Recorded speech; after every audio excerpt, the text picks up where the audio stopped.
Hello दोस्तों, आज की कहानी बेहद रोमांटिक है। कहानी का पूरा मजा लेने के लिए कृपया अंत तक बने रहा। आज का सारा काम खत्म करने के बाद मेरी अम्मी पापा के साथ उनके कमरे में चली गई और मैं सीधे साजिद भाई के कमरे में चली गई। मैं अपने साजिद भाई के कमरे में जैसे ही दाखिल हुई, वो खिड़की के पास खड़े हुए थे। मैंने कमरे में घुसकर अंदर से दरवाजा बंद करके साजिद भाई के पास पहुंची। मैंने साजिद भाई की आंखों में आंसू बहते हुए देखे। तब भाईजान ने मेरी आंखों में देखा और कहा, सॉरी। शायद उन्हें अंदर ही अंदर बहुत बुरा महसूस हो रहा था। वो इस तरह की भावनाओं से ना गुजरे, इसलिए मैंने आगे बढ़कर साजिद भाई को गले लगा लिया और धीरे से उनके कान में कहा, भाईजान, इस उम्र में इस तरह की गलतियां अक्सर हो जाया करती है। कोई बात नहीं, वैसे भी हम कौन से सगे भाई बहन हैं। मेरी ये बात सुनकर साजिद भाई ने मेरी तरफ हैरानी से देखा और कहने लगे, लेकिन है तो भाई बहन ही ना, हमें ये नहीं भूलना चाहिए, हमें अपनी मर्यादाओं में रहना चाहिए। फिर मैंने उन्हें चिढ़ाते हुए कहा, अच्छा जी, अब बड़ी मर्यादाएं याद आ रही हैं, तब याद नहीं आई थी।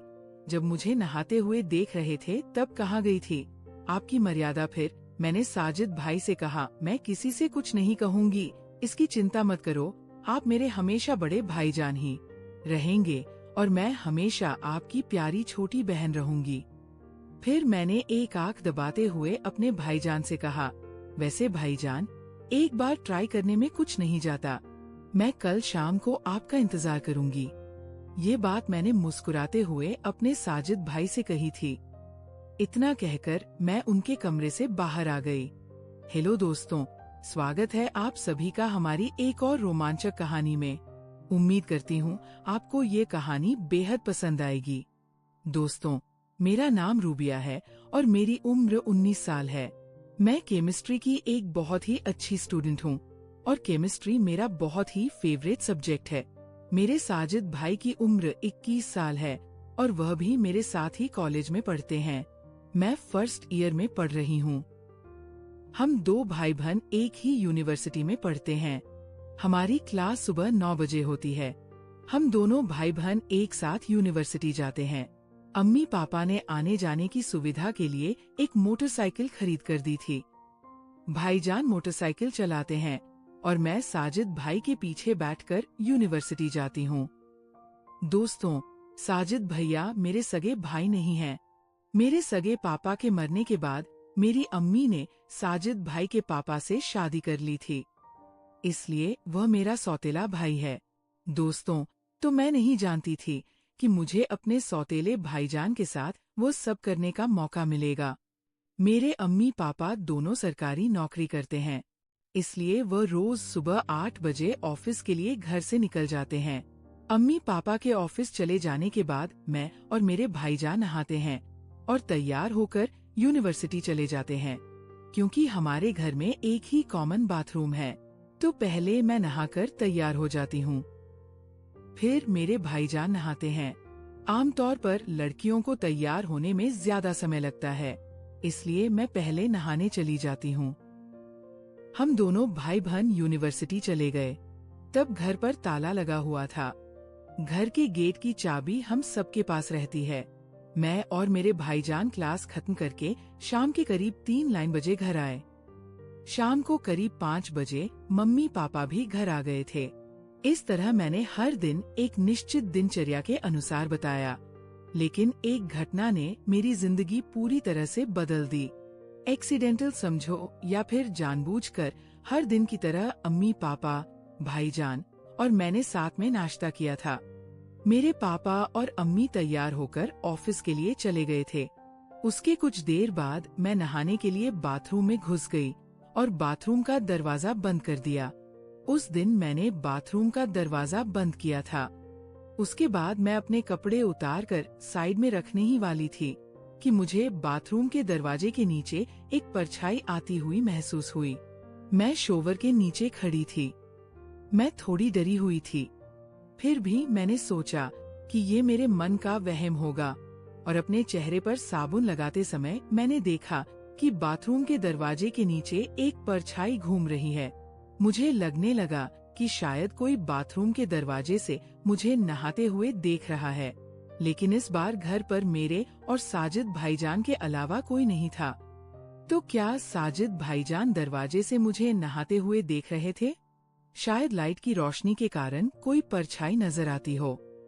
इसलिए मैंने इन बुरे विचारों को अपने ध्यान से झटक दिया, शावर चालू कर दिया और नहा धोकर बाहर आ गई और अपने कपड़े पहन लिए।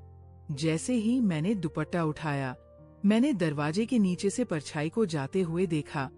फिर मेरा शक और भी ज्यादा गहरा हो गया। मैं नहाकर अपने कमरे में आ गई और तैयार होने लगी।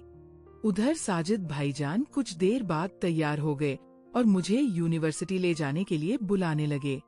मैं और मेरे भाईजान घर का दरवाजा बंद करके यूनिवर्सिटी के लिए निकल गए। आमतौर पर हर दिन मैं मोटरसाइकिल पर अपने भाईजान के पीछे बैठती हूँ और अपना बैग उसके और मेरे बीच में छोड़ देती हूँ। लेकिन आप क्या सोचते हैं? उस दिन मैंने अपना बैग अपने पीछे छोड़ दिया था।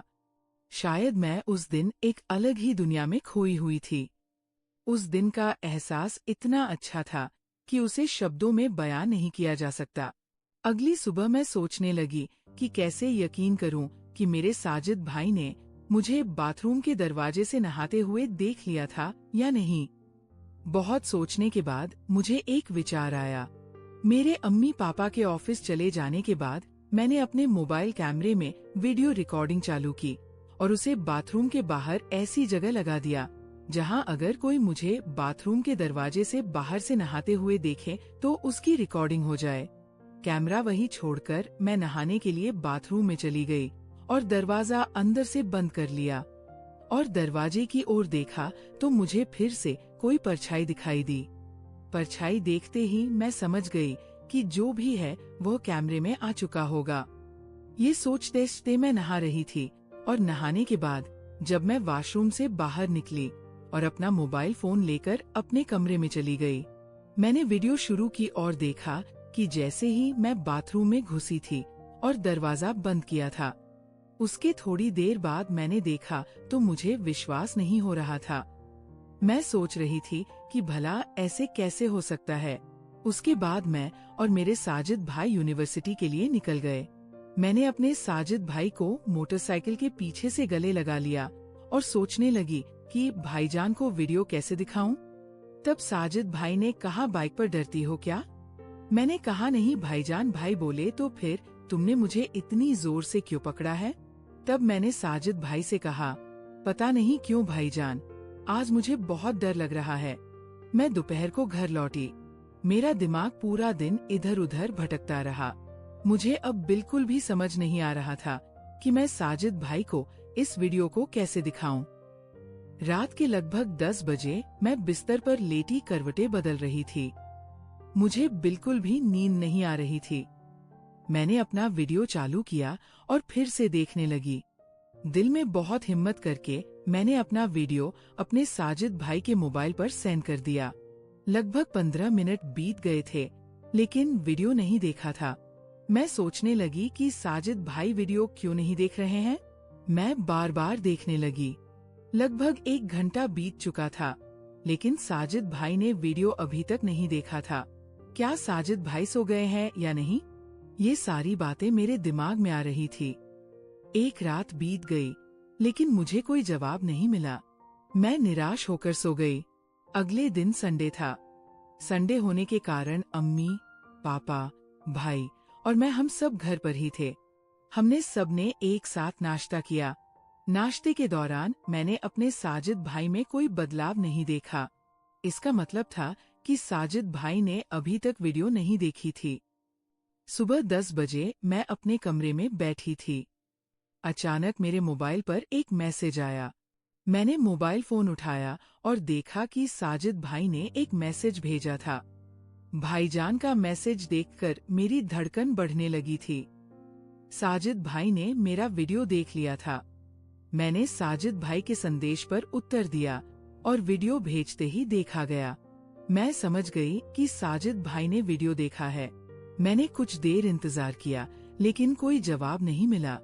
मैं अपने भाईजान के जवाब का इंतजार कर रही थी, लेकिन दोपहर तक मुझे कोई जवाब नहीं मिल पाया।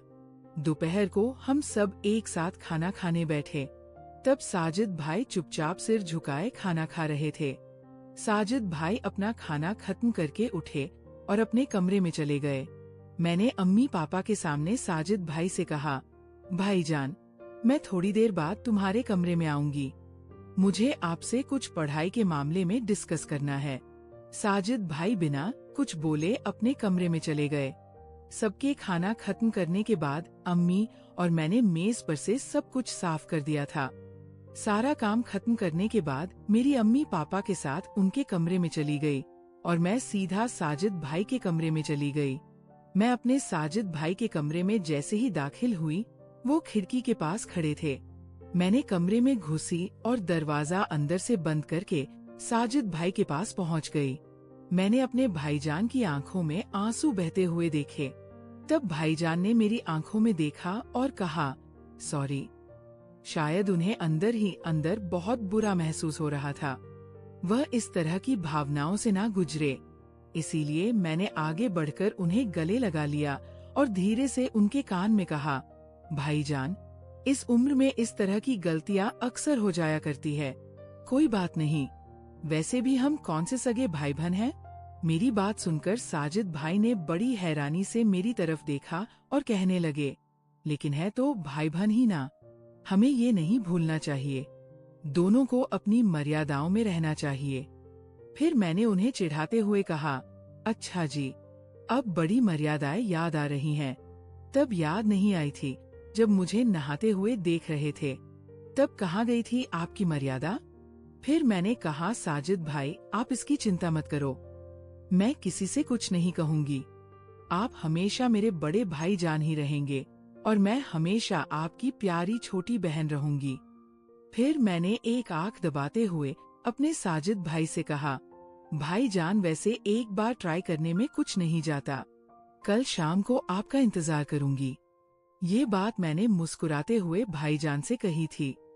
इतना कहकर मैं उनके कमरे से बाहर आ गई और वह मुझे बड़ी हैरानी से देखते रह गए। शाम को हम सब मिलकर खाना खा रहे थे। तब अम्मी पापा के सामने साजिद भाई ने कहा, यूनिवर्सिटी में किसी तरह के खेल का कोई आयोजन हो रहा है, इसलिए मैं कल यूनिवर्सिटी नहीं जाऊंगा। तब मेरी अम्मी ने कहा, फिर तो रूबिया को भी नहीं जाने की जरूरत।